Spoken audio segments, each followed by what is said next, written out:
is Elvington Airfield just outside York. Now you can probably guess from the leathers what the name of the game is today, and while an airfield might not seem like a particularly sensible or practical place to test a motorcycle, it's not really a sensible or practical kind of bike. In fact, it's rather big, rather heavy and rather pricey too. And there are plenty of other bikes out there that can get you around on two wheels in relative ease for a lot less. But look, that still doesn't stop me from really wanting one. And in fact, I'd probably say this is the first on the list if I were to win the lottery and buy my dream collection of motorcycles. So what makes it so good and how fast really is it? Well, in this video, I'll tell you exactly why I like it so much, as well as launch it up an airfield to find out.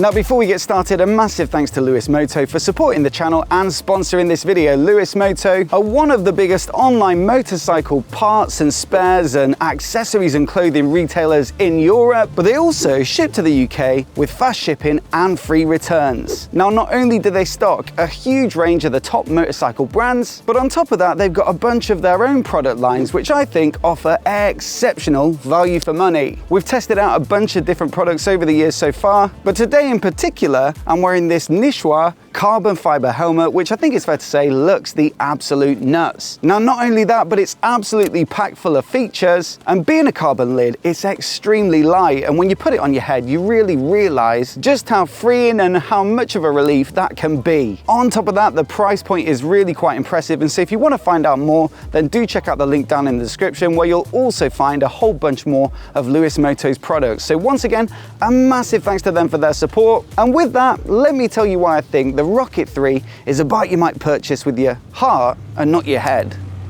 Now, first up, we've got to talk about the price. It's the most expensive motorcycle that Triumph currently makes. £23,195 for this R-Spec model, and £23,895, I believe, if you opt for the slightly more comfort bias GT variant, which gets a few accessories bundled in. Now, what I'm not saying is that this bike is like overpriced, because when you look at other bikes of this sort of nature, like the Harley Breakout or the Ducati Diavol V4, you know, they're similar, if not a little more expensive. So yeah, 23 grand is about par for the course. You might even argue slightly better than that, but that still doesn't get around the fact that it's a large sum of money for a motorcycle that not many of us, I think it's fair to say, can realistically afford. And then you've also got to consider the cost of running it. With a 2.5 litre inline triple engine, the largest capacity bike that you can currently buy, it's not exactly light on fuel. And have you seen that rear tyre? It's about twice the width of a small capacity bike, and they cost about twice as much too.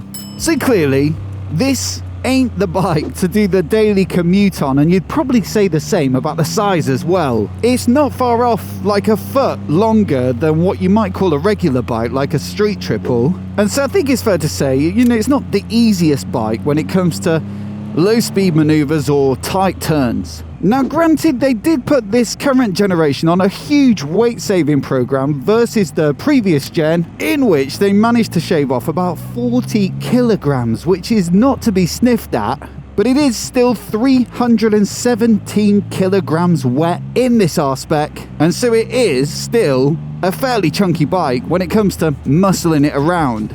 The other thing that I've kind of noticed from a day-to-day perspective is that it's not a super plush and comfy bike like you'd maybe expect from a big cruiser. This one is more so set up to be pretty taut and firm, and so it's definitely on the more sporty side when it comes to the ride. Now that doesn't necessarily have to be a bad thing, but I wouldn't say it'd be my first choice for a really substantial day in the saddle.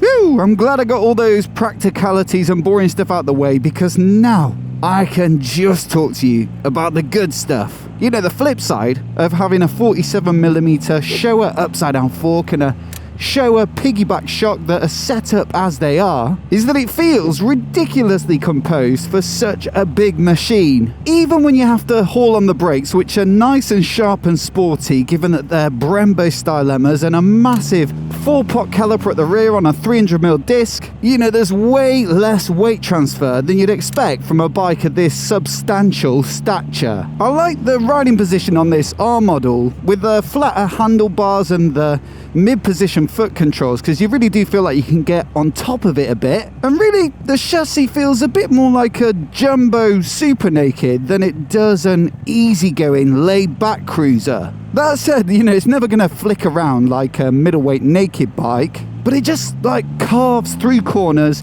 way more sweetly than it looks like it's got any right to do. Speaking of how it looks, that has to go down as a massive plus of this bike, and one of the key reasons that I think it's so desirable. To me, it looks kinda monstrous, and I mean that in a good way, with a huge amount of presence that few other motorcycles can even come close to matching. The massive engine is undoubtedly the centerpiece, but then everything else looks pretty massive too, from the big 18-litre fuel tank to the beefy triple clamps to the big bulbous tyres both front and rear. It's not all just brash and brawn though. There are some really nicely thought out little details, like the way that the air intakes are integrated into the frame to keep it nice and clean, and also those little fold down passenger foot pegs which keep the tail section sleek if you're not carrying a pillion. I also really do like this new wheel design, which is specific to this new Storm edition, and of course having the shaft drive with the single-sided swing arm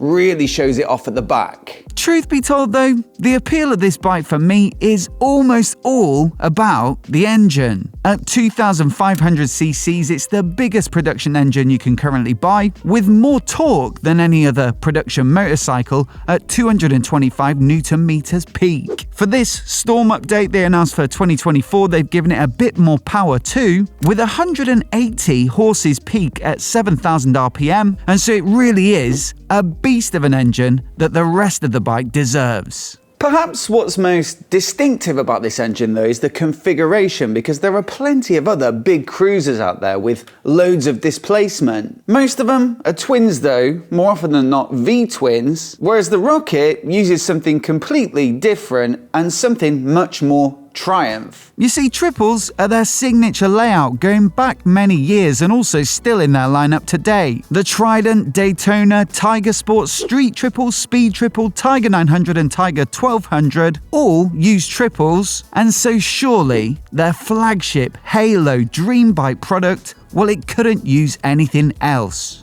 This one is a little bit different though, because it's mounted longitudinally in the frame as opposed to across it, and I guess that's because it's so massive that if they did mount it across the frame, it'd be far too wide. The result in terms of how it feels is a very distinctive Rocket-specific kick side to side as you start it up, but I will say, other than that, and perhaps kind of surprisingly, it's a lot like any other triple when it comes to how it feels out on the road. It's smooth and mid-rangey, but it still revs out quite freely. And the note at the exhaust is kind of like a speed triple, but if you doubled it in capacity, which I guess is exactly what it is.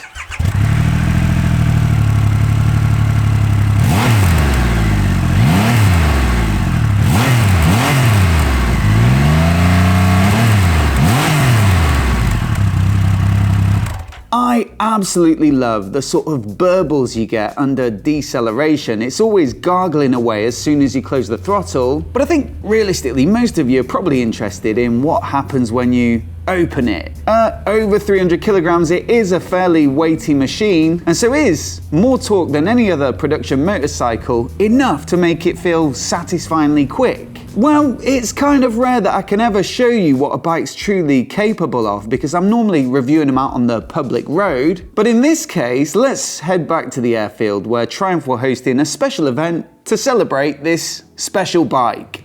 Well, there are certainly some pretty good days doing this job, but I think launching a rocket up a runway is up there with the best. So we just follow this scooter out in a group of like 5 or 6 of us, I think, and then turn it around at the end and each get our run. It's a mile to the first speed trap, and then I think 1.25 miles to the second. But you got to keep in mind that these bikes, I think, are limited to about 138. Great view.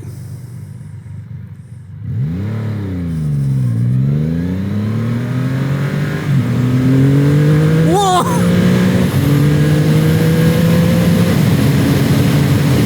Oh my gosh!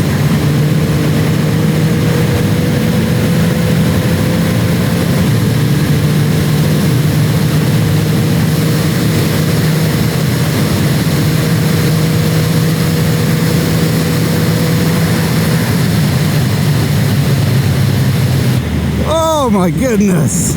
On effectively a naked bike like this you're just holding on for dear life, and you're not even in a sporty, over the front position, and so you're really taking the brunt of the wind. You're holding onto the bars pretty hard up at, I think I got up to like 140, 145 on the clocks.